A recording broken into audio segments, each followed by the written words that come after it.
Hey queens, it's Donyea Nicole here, back at y'all with another video. And welcome back to the Queens Club, all my beautiful queens. And if you're new here, hello, welcome, and thank you for tuning in to my channel. All right, queens, so I hope you had an amazing Labor Day. What did y'all do? I went camping and I went out on the lake and I had an amazing time. So tell me what you did, leave a comment below. But without further ado, today's video is just something short, simple, and sweet. And I think that my queens will definitely appreciate this video. So I think back to last September and I was like, hey, I want to try out so many different beautiful fall looks. I love fall weather and especially the outfits that you can get out of fall. So today I am going to be showing you, as you see in the title, just a swatch review on the Naked Honey by Urban Decay eyeshadow palette. So I will just show you what these beautiful colors look like on me, and then next week tune back in and I will show you a beautiful fall eyeshadow look. And without further ado, queens, sit back, relax, and enjoy.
Queens, I hope you enjoyed this video and actually got something out of it.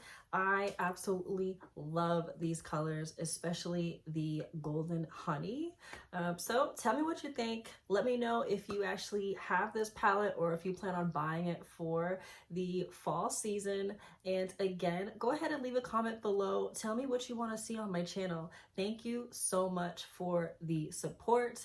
Please hit that subscribe button, give this video a thumbs up, and I will see you next Wednesday. Bye, queens.